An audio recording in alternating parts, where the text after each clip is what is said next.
Voltamos à entrevista sobre o Código de Processo Civil, professor Dr. Rodrigo Mazei, falando sobre o novo Código de Processo Civil. Dr. Rodrigo, no bloco anterior nós deixamos uma pergunta no ar, que é a questão dos pontos fortes e os pontos fracos desse Código de Processo Civil. O que esse código ele tem que eu acho que é muito ruim? Não é ruim, é muito ruim. A gente está vivendo um momento agora, em todos os sentidos, em que o processo eletrônico, no sentido amplo, e disso a gente não foge. É uma questão que a gente tem que estar up-to-date com essa comunicação moderna. E o que acontece? A gente não tem ainda um processo judicial eletrônico seguro e um processo eletrônico que foi eleito como este é o processo eletrônico, ou seja, a gente está num processo ainda embrionário, engatinhando, para se firmar. Nós estamos num processo de maturação quanto ao processo eletrônico. E o que esse código ele veio? Então, ele veio com uma ideia de que não era possível fazer isso. Então, ele está preso ao processo físico. Então, veja, a gente faz um código dessa relevância, mas, a priori, ele trabalha com uma noção ainda, na maioria dos dispositivos, de um processo físico. Então, foi uma opção. Então, vejam, já é um código que, neste particular, ele já nasce velho. Ele já nasce velho. Porque ele nasce com uma noção de que eu vou ter que fazer uma migração para o processo eletrônico. Então, isso, para mim, é um ponto fraco. É um ponto, assim, para mim, é o pior. Então, o momento dele, talvez fosse preferível uma grande reforma no código que a gente tinha, anunciando para um novo código. Mas eu até brinco que eu falo o seguinte, e na época eu não fui uma pessoa muito favorável ao código, por conta disso. Esse atual, ao momento. Eu até brinco, falo que esse código é um filho fora do casamento. Sim. Porque um filho fora do casamento não é uma coisa desejada nem programada, é uma coisa que acontece. Sim. Sim, mas a partir do momento que aconteceu, eu tenho que amar agora esse código como...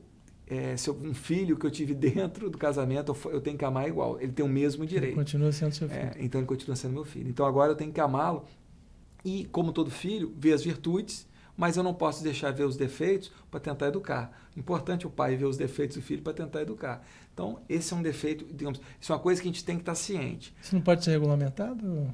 Pode, mas veja, então, por isso que eu vou dizer, então era preferível que se fizesse, então... Isso antes do nascimento, né? Se casasse primeiro, entendeu? Se fizesse toda a situação. Mas, enfim, mas isso não tira agora os grandes méritos, porque ter um filho é uma coisa maravilhosa. Se ter um filho, né, isso é uma coisa maravilhosa. Sim. E essa aproximação, é muito interessante, essa aproximação do Código de Processo Civil da Constituição Federal, esse novo sistema, né, ou seja, uma ideia de que nós vamos ter decisões que elas vão ser efetivamente decisões para pacificar as questões, ou seja, e não só decisões, criar válvulas, criar outras portas que não o judiciário em si, dando decisões, isso para mim é muito interessante. Inclusive processos administrativos? Inclusive para processo administrativo. Vejam que a gente tem no processo administrativo um sistema ditatorial, de praticamente não se tem contraditório, né? Mas dentro do modelo constitucional não se pode pensar num processo, seja judicial ou administrativo, sem contraditório. Então, um dos grandes impactos do novo CPC é um contraditório maior, inclusive no processo administrativo. Ele sendo apreciado ao nível judicial. Então, tem um artigo, inclusive o artigo 15, que fala que se aplica o novo CPC aos processos administrativos. Então, a gente vai ter uma nova visão no processo administrativo. Então, isso cria, veja, um ambiente que é um ambiente muito mais adequado. E é interessante porque o mais democrático, né? Muito mais. E isso é interessante porque o novo CPC, ele sendo um eixo, porque ele não se aplica só às relações privadas, né, do Código Civil, mas é um sistema muito maior, inclusive, como eu te disse, chegando até o Código de Processo Penal, Direito Eleitoral, Processo do Trabalho. eu crio um sistema mais coeso, regido pela Constituição Federal. Então, isso assim, na minha concepção, é um grande avanço. Então, a gente tem que bater palma nesse ponto, porque vai assim, vai ser um aliado, né, para que a gente possa efetivamente concretizar esses anseios do Constituinte de 88. Bem, pela área ambiental, a gente sempre faz analogias com a natureza. Essa semente que vai cair agora, a comunidade jurídica está preparada para fazer ela germinar forte e dar respostas imediatas? Olha, aqui agora não vai ser só um problema de semente, vai ser um problema de semente, de solo, né? Nós vamos ter que dar todas as condições. Então, nós vamos ter que regar, vamos ter que ter sol. Então, isso vai depender o quê? Do intérprete, da formação dos novos profissionais nas universidades, como os tribunais eles vão trabalhar com o código. Então, veja, é um sistema tão complexo. Precisa de uma ambiência toda completa para que isso germine, né? Dentro do vinho, né, o que eu gosto de vinho, nós precisamos de todo um terroir, né? Todo um terroir para a gente ter, assim, para o grande vinho ele precisa de todo um terroir, não é só a temperatura, só a umidade, só o solo, é todo um conjunto. Sim.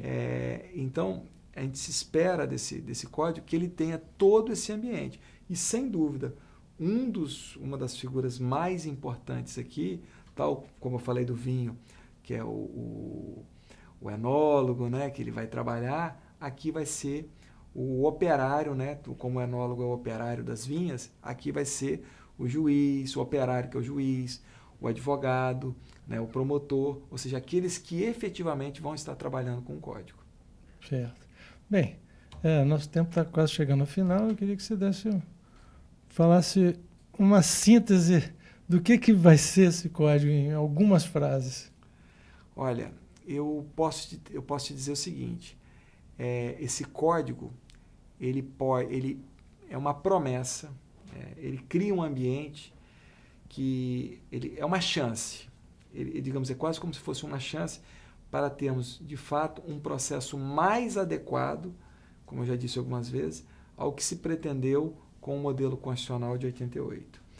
E talvez uma vantagem que a gente possa ter é que talvez a gente tenha um pouco mais de maturidade para poder encarar isso.